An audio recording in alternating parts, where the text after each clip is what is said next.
Hello everyone. Welcome to केनी studies. आज है 13 अप्रैल और आज के करंट अफेयर सेशन में हम जिन टॉपिक्स को कवर करेंगे वो टॉपिक्स हैं मिशन मौसम। देन हम देखेंगे कॉमनवेल्थ पार्लियामेंट्री एसोसिएशन के बारे में, ट्रेड रिसीवेबल्स डिसअकाउंटिंग सिस्टम के बारे में देखेंगे,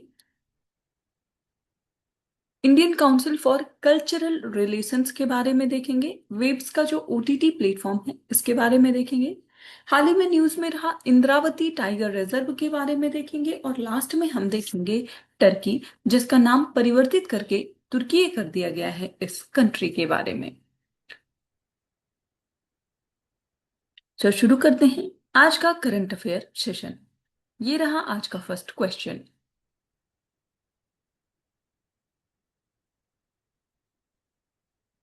with reference to mission Mausam consider the following statements. यहाँ पर जो मिशन मौसम है उससे संबंधित कुछ कथन दिए गए हैं जिन पर आपको विचार करना है। फर्स्ट स्टेटमेंट है, the mission focuses on the development of next generation radars satellites with advanced sensors and high performance super computers. And second, one of its unique objectives is the development of weather management technologies, including protocols for managing fog and hail. And third, the mission is being implemented exclusively by the India Meteorological Department without the involvement of other research institutes. और यहां पर आपसे correct statements पूछी जा रही है। आपको बताना है जो मिशन मौसम है उससे संबंधित यहां पर कितने ऐसे स्टेटमेंट्स हैं जो कि करेक्ट हैं।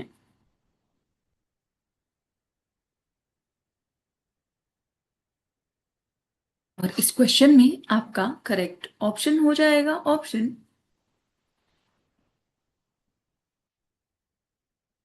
बी।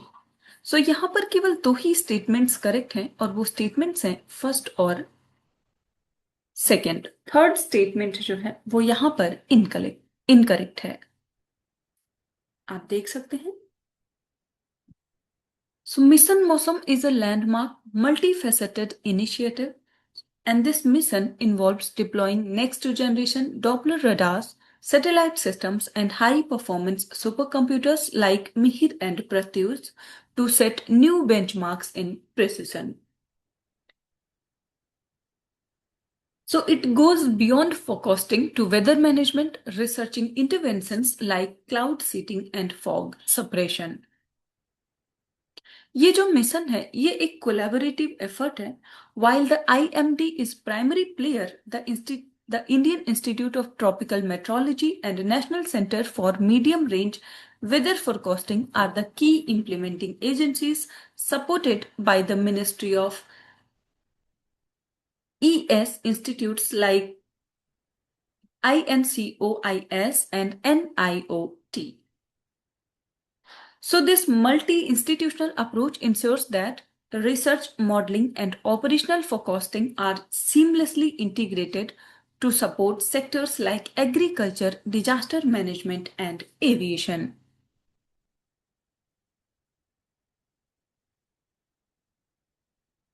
आप ध्यान रखेंगे। हाल ही में चर्चा में रहा ये जो मिशन मौसम है ये संबंधित है जो नेक्स्ट जनरेशन डॉपलर रडार्स हैं या जो सैटेलाइट सिस्टम्स हैं उनकी डेवलपमेंट से। बढ़ते हैं नेक्स्ट क्वेश्चन की ओर।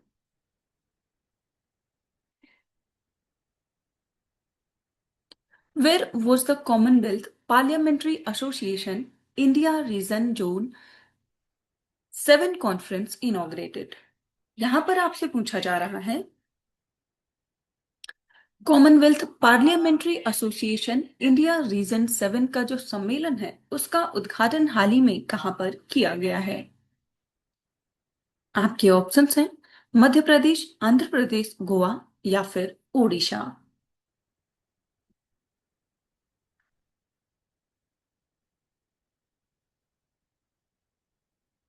और इस क्वेश्चन में आपका करेक्ट ऑप्शन हो जाएगा ऑप्शन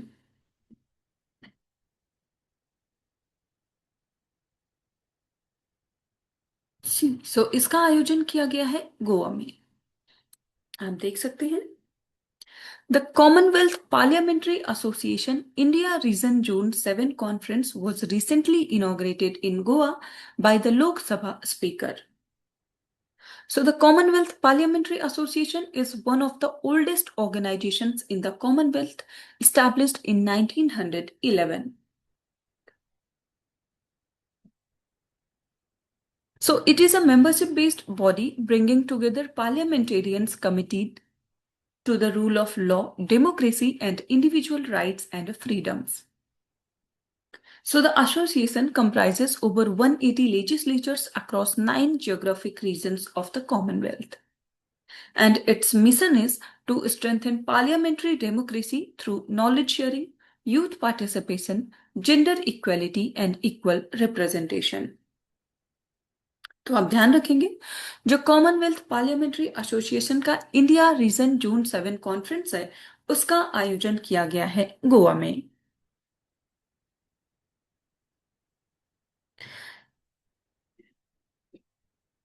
ये जो एसोसिएशन है its mission is to promote the advancement of parliamentary democracy by enhancing knowledge and understanding of democratic governance, youth engagement in democracy, gender equality and equal representation.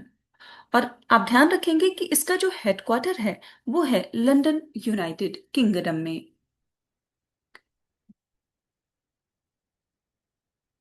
बढ़ते हैं next question की ओर।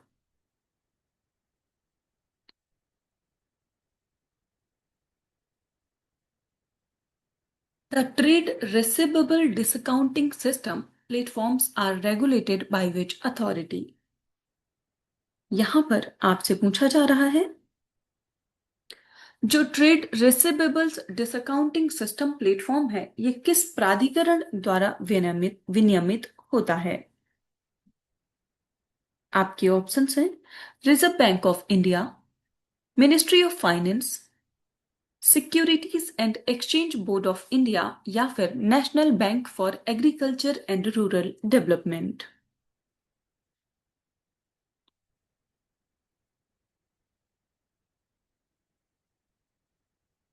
और इस question में आपका correct option हो जाएगा option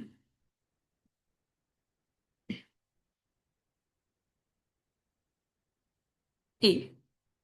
so ये जो प्लेटफॉर्म है ट्रेड रिसीवेबल्स डिसअकाउंटिंग सिस्टम ये संबंधित है आरबीआई से।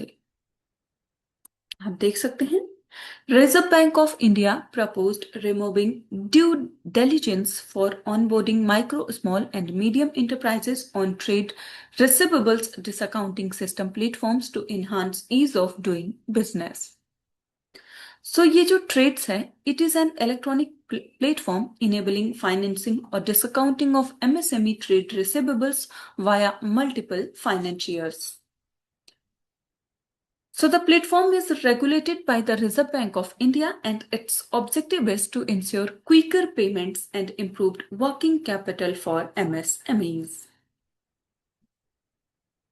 रिजर्व बैंक ऑफ इंडिया की बात करें तो इसको स्टैब्लिश किया गया 1 अप्रैल 1935 को in accordance with the provisions of the reserve bank of India act 1934। सो इसका जो नेशनलाइजेशन हुआ है वो हुआ है 1949 में। And the central office of the Reserve Bank was initially established in Calcutta, but it was permanently moved to Mumbai in 1937. बढ़ते हैं नेक्स्ट क्वेश्चन की ओर।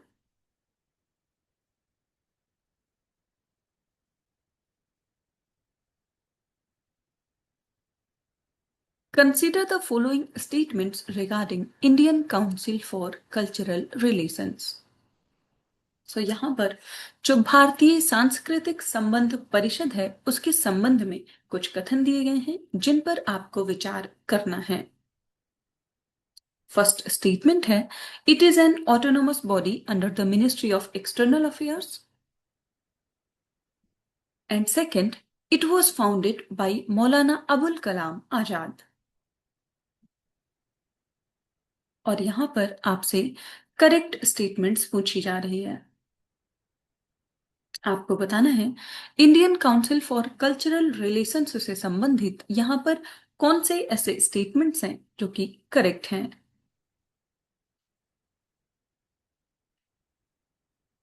और इस क्वेश्चन में आपका करेक्ट ऑप्शन हो जाएगा ऑप्शन सी। सो यहाँ पर ये दोनों ही स्टेटमेंट्स करेक्ट हैं। आप ध्यान रखेंगे आईसीसीआर जो है ये एक ऑटोनोमस बॉडी है जो कि वर्क करती है under the ministry of external affairs और इसकी स्थापना की गई है बाय मौलाना अबुल कलाम आजाद। आप देख सकते हैं The Minister of State for External Affairs attended a community reception in Yangon, Myanmar, and underscores Indian Council for Cultural Relations effort in strengthening cultural ties. So ICCR जो है ये एक autonomous body है under the Ministry of External Affairs in the Government of India. And it was founded in 1950 by Maulana Abul Kalam Azad, independent India's first education minister. So it involved in India's external cultural relations through cultural exchange with the other countries and their people. It promotes through its network of cultural centers Indian culture abroad. और ये जो organisation है इसका objective है to actively participate in the formulation and implementation of policies and programmes pertaining to India's external cultural relations. साथ ही ये poster करता है और स्ट्रेंथन करता है कल्चरल रिलेशंस को with mutual understanding between India and other countries and it promote cultural exchanges with other countries and people. So ये जो ऑर्गेनाइजेशन है साथ ही ये एडमिनिस्टर करता है various scholarship programmes annually and awards about 3000 plus scholarships under 21 different schemes to foreign students from about 180 countries.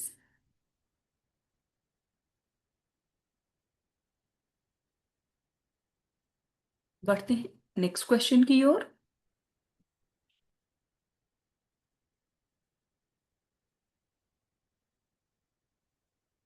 Consider the following statements regarding Wave's OTT platform. सो हाल ही में ये न्यूज में रहा है। आपको बताना है वेब्स ओटीटी प्लेटफॉर्म जो है उससे संबंधित यहाँ पर कुछ कथन दिए गए हैं जिन पर आपको विचार करना है। फर्स्ट स्टेटमेंट है it is developed by the ministry of education and second it offers a wide range of content including live TV, video on demand and games. और यहां पर आपसे करेक्ट स्टेटमेंट्स पूछी जा रही हैं। आपको बताना है वेब्स ओटीटी प्लेटफॉर्म जो है इससे संबंधित यहां पर कौन से ऐसे स्टेटमेंट्स हैं जो कि करेक्ट हैं।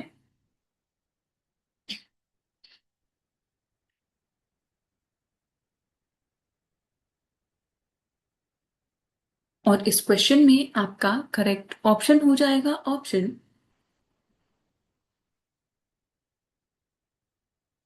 बी। सो यहां पर केवल सेकंड स्टेटमेंट करेक्ट है जबकि फर्स्ट इनकरेक्ट है।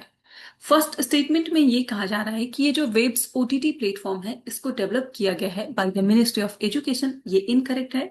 वेब्स ओटीटी जो कि एक डिजिटल प्लेटफॉर्म है इसको डेवलप किया गया है बाय पराशर भारती। आप देख सकते हैं so recently the publications division has made its flagship journals Yojana Kurukshetra available free of cost on Prasar Bharati's Waves OTT platform. So Waves जो है ये एक डिजिटल प्लेटफॉर्म है developed by Prasar Bharati and it aims to cater to India's growing demand for streaming services. It offers a wide range of content including live TV, video on demand, games, radio streaming and e-commerce options via ONDC network. इसकी जो offerings हैं उनमें शामिल है on demand content, जिनमें शामिल है movies, shows, e books and historical visuals. Then live events में religious programmes, cricket tournament and other big events. Games की बात करें तो it is suitable for all age group. Currently, the app provides access to around 65 live channels, including private broadcasters. बढ़ते हैं next question की ओर। Indravati Tiger Reserve, recently seen in the news, is located in which of these? यहां पर आपसे पूछा जा रहा है, हाल ही में खबरों में रहा जो इंद्रावती बाघ अभयारण्य है वो इनमें से किस राज्य में स्थित है? आपके ऑप्शंस हैं सिक्किम, महाराष्ट्र, पंजाब या फिर Chhattisgarh.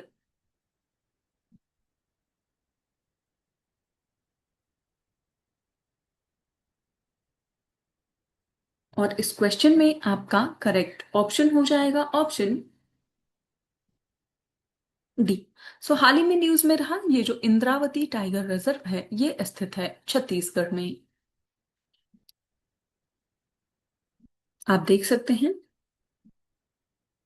Indravati tiger reserve is set to reopen to tourists, marking a shift from years of conflict towards conservation and ecotourism. It is located in the state of Chhattisgarh, and the tiger reserve and the Veramgad and paved wildlife sanctuaries constitute the Indravati landscape. It has connectivity with the several tiger reserves, जो कि है कवल तेलंगाना का, ताडोबा महाराष्ट्र का and Kanha from Madhya Pradesh. The perennial river Indravati forms the boundary of the reserve on the northern and western sides, which also happens to the interstate boundary between Chhattisgarh and Maharashtra. साथ ही यहाँ की vegetation की बात करें तो southern moist mixed deciduous forest with teak, southern moist mixed deciduous forest without teak, and southern dry mixed deciduous forests are the major forest types found in the reserve. Flora की बात करें तो it consist of teak, kullu, sheesham, semal, arjun, bel and jamun etcetera. और fauna की बात करें तो it is home to one of the last population of rare wild buffalo, the state animal of Chhattisgarh. Other animals include nilgai, black buck, sambar, gaur, tiger, leopard, chital, sloth, bear etcetera etcetera. आप ध्यान रखेंगे हाल ही में news में रहा ये जो Indravati tiger reserve है ये स्थित है छत्तीसगढ़ राज्य में।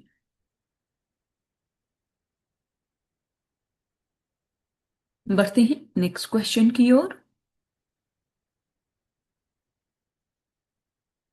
With reference to Turkey consider the following statements. यहां पर टर्की जो है उससे संबंधित कुछ कथन दिए गए हैं जिन पर आपको विचार करना है। फर्स्ट स्टेटमेंट है it is a transcontinental Eurasian country. और सेकंड स्टेटमेंट है it is bordered by Greece and Russia.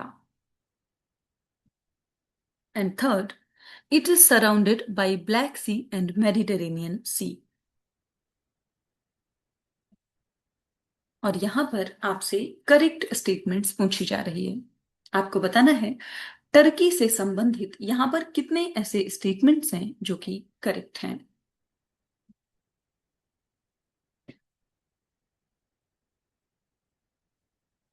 और इस क्वेश्चन में आपका करेक्ट ऑप्शन हो जाएगा ऑप्शन बी। यहां पर केवल दो ही स्टेटमेंट्स करेक्ट हैं और वो स्टेटमेंट्स हैं फर्स्ट और थर्ड। सेकेंड स्टेटमेंट यहां पर इनकरेक्ट है क्योंकि जो टर्की कंट्री है ये अपना बॉर्डर शेयर करती है ग्रीक से, ये तो सही है, लेकिन रशिया से ये अपना बॉर्डर शेयर नहीं करती है। आप देख सकते हैं So recently, India and Turkey held 12th round of Foreign Office consultations to restore bilateral relations ruptured during the India-Pakistan conflict last year. So Turkey जो है ये एक ट्रांस कॉन्टिनेंटल यूरेशियन कंट्री है. The major part of the country lies in the Anatolian plateau of the western Asia while a small part is located in the southeastern Europe's Balkan Peninsula. So this country is bordered by Greece and Bulgaria from northwest, Georgia from northeast, Armenia and Iran to the east, Iraq southeast, Syria south. And it is surrounded on the three sides by the Black Sea, the Mediterranean Sea and the Aegean Sea. और Turkey की जो capital है वो है Ankara. यहाँ की जो famous river है वो है टिग्रिस. साथ ही अगर लेक्स की बात करें तो जो लेक वॉन है वो यहाँ पर स्थित है. And Lake Van is the largest alkaline lake in the world. Turkey का जो हाईएस्ट पॉइंट है वो है अरारात. और नेचुरल रिसोर्सेज की बात करें तो it mainly consist of chromite, iron, coal, lignite, bauxite and copper. So आज के करंट अफेयर सेशन में इतना ही. Thank you for watching. Do like, share and subscribe.